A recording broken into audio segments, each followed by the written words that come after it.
اعوذ باللہ من الشیطان الرجیم بسم اللہ الرحمن الرحیم الحمد للہ رب العالمین الرحمن الرحیم والصلاة والسلام علی سید الانبیاء والمرسلین امام المتقین شفیع المذنبین خاتم النبیین سیدنا و مولانا محمد وعلی آلہ واصحابہ واحبابہ اجمعین.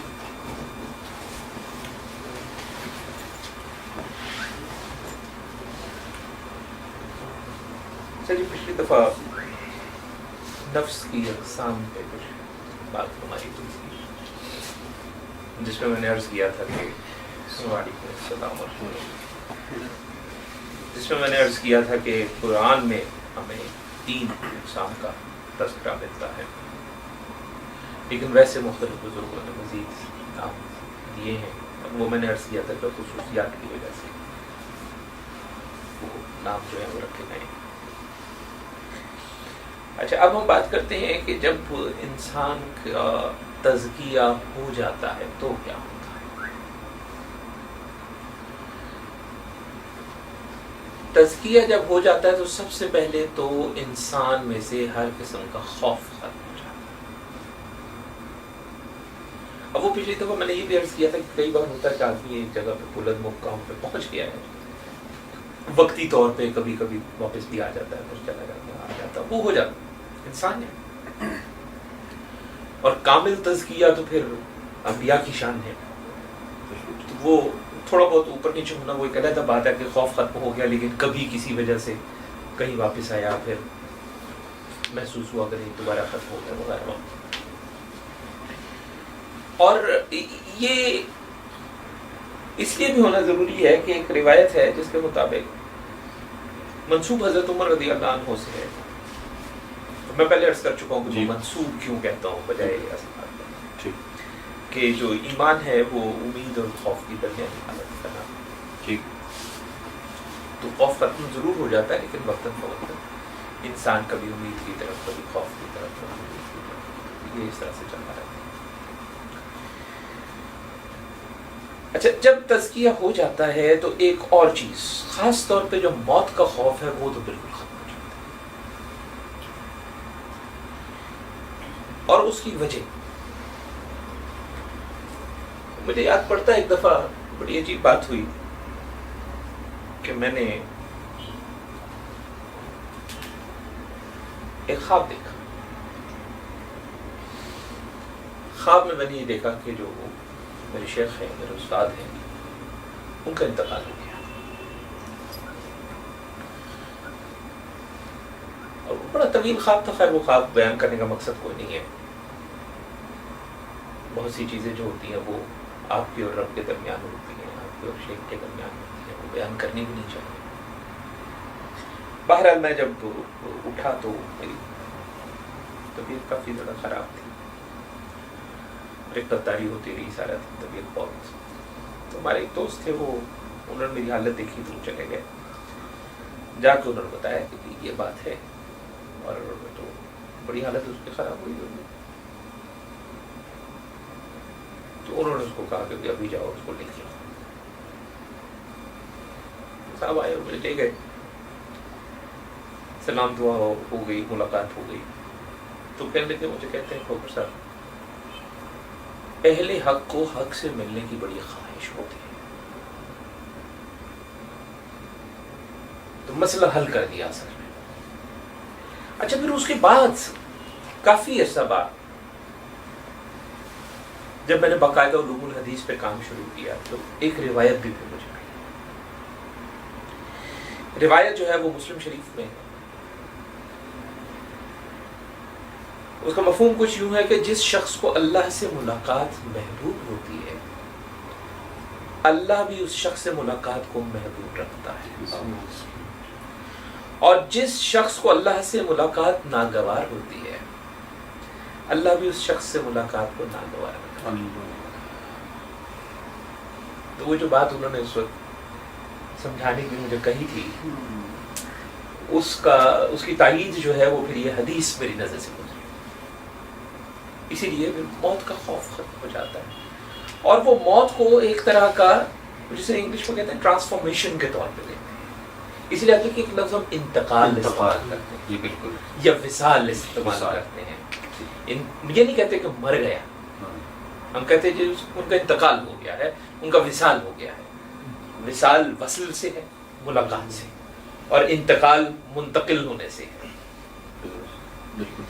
تو وہ اس چیز کو وہ جسے کہتے ہیں نا ایک موقع کے طور پہ دیکھتے ہیں کہ اب یہ ایک موقع ہے کہ اپنے رب سے ملاقات کا وقت جو ہے. تو وہ ان کے نزدیک اس میں خوف کا پہلو نہیں ہوتا، بلکہ اس میں شوق کا پہلو ہوتا ہے. لیکن شوق کا یہ مطلب نہیں ہے کہ دعا مانگنا شروع کر دیں کہ جی مجھے موت دیتے ہیں، مجھے یہ کہتے ہیں، اس کی اجازت نہیں ہے. اور میں پہلے کہہ چکا ہوں کہ جو صحیح آدمی ہوگا وہ کبھی بھی کوئی ایسی بات نہیں کرے گا جس کا شریعت کے کسی بھی حکم کے ساتھ کسی بھی قسم کا مسئلہ. اس سلسلے میں سورہ یونس میں ایک بڑی قابل غور بات ہے. آیت 62، 63 اور 64 ہے کہ بے شک اولیاء اللہ پر نہ کوئی خوف ہے اور نہ ہی وہ رنجیدہ اور غمگین ہوں گے. ایسے لوگ ہیں جو ایمان لائے ہیں اور پرہیزگار رہے ہیں، ان کے لیے دنیا میں بھی بشارت ہے اور آخرت میں بھی. اچھا، اب یہ جو بشارت والی بات ہے، دنیا میں بشارت، آخرت میں بشارت ہوتی ہے.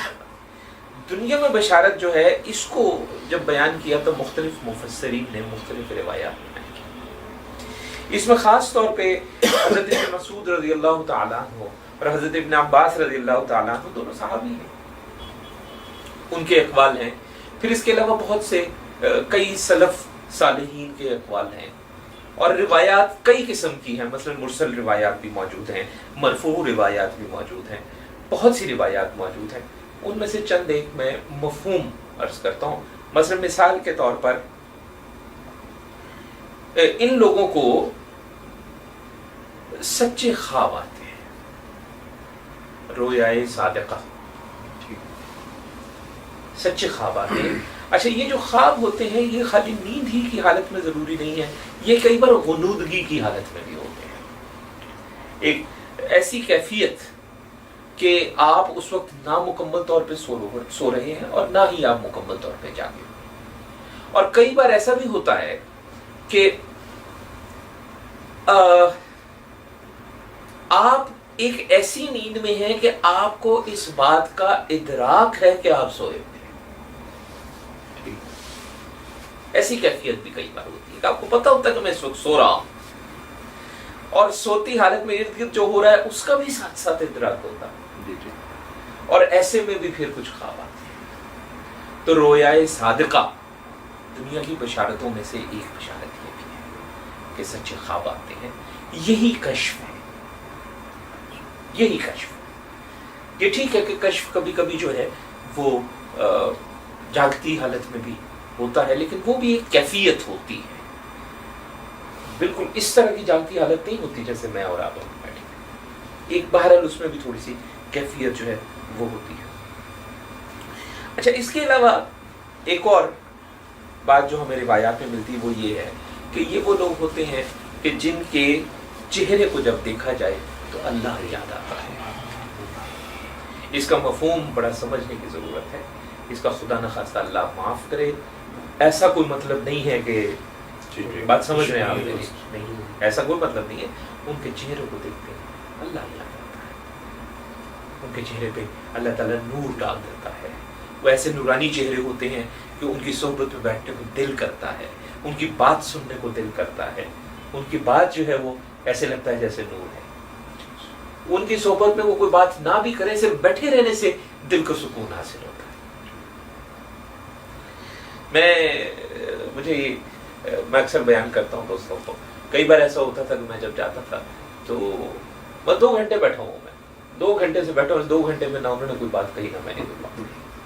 میں بھی چپ کر کے بیٹھا ہوں، بزرگوار بھی چپ کر کے بیٹھے. 2 گھنٹے گزر گئے، 2.5 گھنٹے گزر گئے یا 3 گھنٹے گزر گئے. پھر کہتے ہیں اچھا کوپر صاحب میرا خیال ہے آپ آرام کریں. یہ نہیں کہتے کہ میں اب آرام کروں یا اب آپ جائیں نہیں. اچھا آپ میرا خیال ہے کہ آپ آرام کریں. چلے گئے.